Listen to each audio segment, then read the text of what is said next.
여러분 안녕하십니까? 광주 MBC 뉴스데스크 시작합니다. 그동안 5.18 유공자로 인정되더라도 정신적 피해에 대한 보상은 받을 수 없었는데요. 앞으로는 보상받을 길이 열리게 됐습니다. 헌법재판소가 정신적 피해에 대해 재판을 청구할 수 없도록 한 보상법이 헌법에 위배된다고 결정했기 때문입니다. 우종훈 기자가 보도합니다.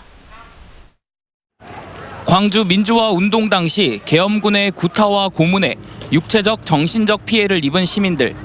유공자로 인정되면 보상금과 의료지원금, 생활지원금 등을 지급받을 수 있었지만 국가로부터 당한 정신적 피해에 대해서는 보상을 받을 수 없었습니다. 5.18 보상법에 따라 보상금을 지급받으면 재판상 화해가 성립된 것으로 보아 정신적 피해에 대한 손해배상 청구가 인정되지 못했기 때문입니다. 하지만 헌법재판소는 재판관 전원 일치로 5.18 보상법의 이 법조항이 헌법을 위반한다고 결정했습니다.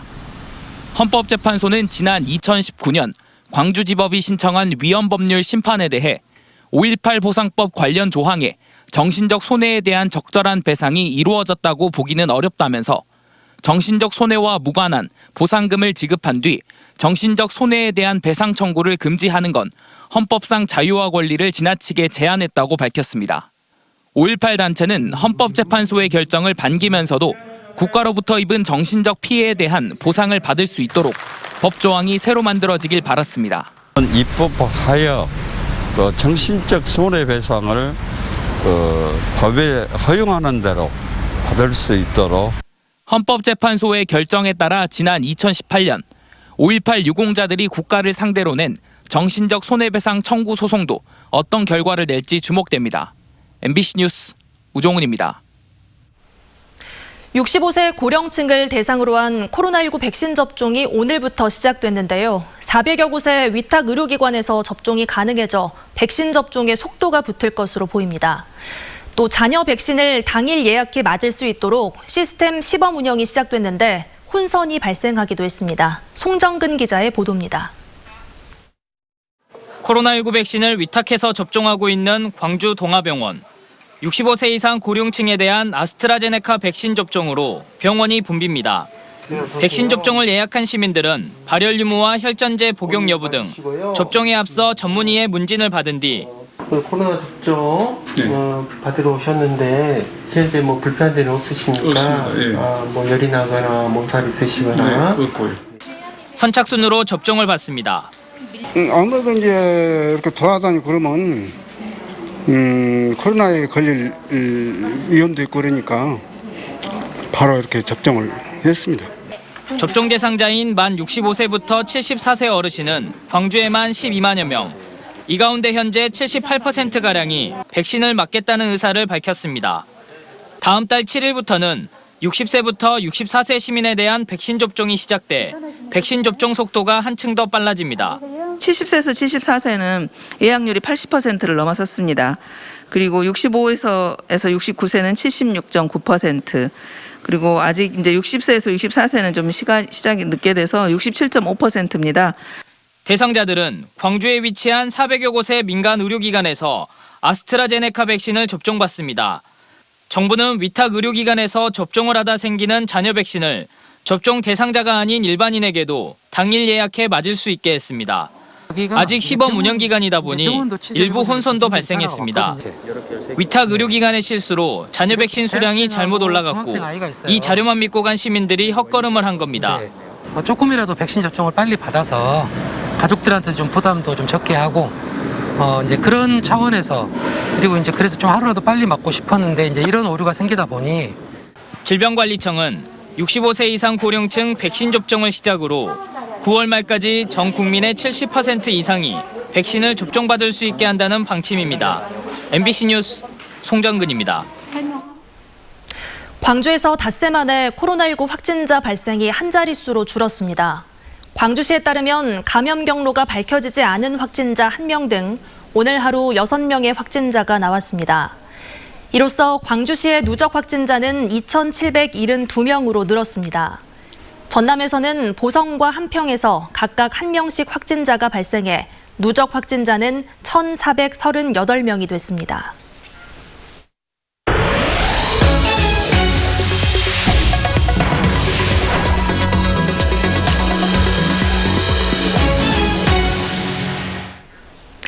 비자 없이도 최대 석 달까지 입국이 가능해져 마약 전과가 있는 외국인도 우리나라에 어렵지 않게 들어올 수 있습니다. 범죄 기록을 확인할 수 없기 때문인데요. 증가하는 마약 범죄에 비해 전담 수사 인력은 턱없이 부족한 실정입니다. 보도에 김한수 기자입니다.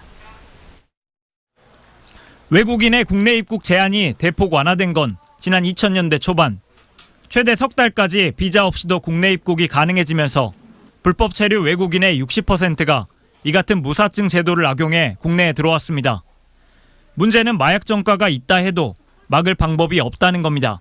수증기증점을 맺으신 나라는 서류를 제출해서 신고를 받는다거나 그런 게 없기 때문에 저희가 그 자국에서의 범죄 기록은 확인이 조금 불가능하죠. 정부의 비자 면제 협정 이후 외국인의 마약 범죄는 대마초에서 필로폰과 엑스터시 등 소지가 더 간편한 향정신물질로 확대되는 모양새입니다. 정보당국은 해외 조직으로부터 엑스레이 투시가 되지 않는 포장을 한 국제우편으로 마약이 밀반입되는 것으로 보고 있습니다. SNS와 D웹 등 주로 해외에 서버를 둔 경로로 유통되다 보니 마약 판매자들조차 이른바 윗선은 알지 못합니다. 마약 수사가 뿌리를 솎아내기 어려운 이유입니다. 연구 최근 확인이 결국은 안 돼서 단순 투약사 등으로 처분을 받았습니다. 전남경찰청과 전남 21개 경찰서에서 마약 범죄를 전담하는 경찰관은 15명이 고작. 외국인 범죄 정보를 수집하는 인력도 전남을 통틀어 30명에 불과합니다. 외국인과 의사소통이 가능한 경찰관도 부족해 뿌리 내리는 마약 범죄에 제대로 된 대응을 기대하기 어려운 실정입니다. MBC 뉴스 김한수입니다. 한국난방공사가 나주 SRF 발전소를 시험 가동하자 전라남도와 나주시가 반발하고 있습니다. 전라남도는 입장문을 내고 주민 의견을 반영하지 않고 가동을 시작한 것에 대해 단호히 반대한다며 실질적인 대안 마련을 위해 산자부가 주도하는 협의체를 구성하자고 제안했습니다. 나주시도 시장 명의의 입장문에서 항소심이 진행 중인 상황에 발전소를 가동한 것은 무책임한 행동이라며 즉각 중단을 촉구했습니다. 조선업계가 수주 호황 속에 훈풍이 부는 듯하지만 속사정은 조금 다릅니다. 배를 만들 때 쓰는 철강 원자재 가격이 가파르게 오르면서 수익성 악화가 불보듯 뻔하기 때문입니다. 양현승 기자가 취재했습니다. 연간 30척 이상의 대형 선박을 짓는 현대삼호중공업. 현재 수주 잔량이 82척으로 향후 2년치 작업 물량입니다. 일감은 풍년인데 배를 건조할 때 쓰는 두꺼운 철판, 이른바 후판이 골치입니다. 철광석 가격이 지난해보다 2배 이상 오르면서 후판 가격도 덩달아 급등했기 때문입니다. 선박 건조 원가의 20%가량을 차지하는 후판 가격이 크게 오르면서 조선소마다 올해 수익성 악화가 불가피한 상황입니다. 회사 경영에 큰 부담이 되고 있는 게 사실입니다.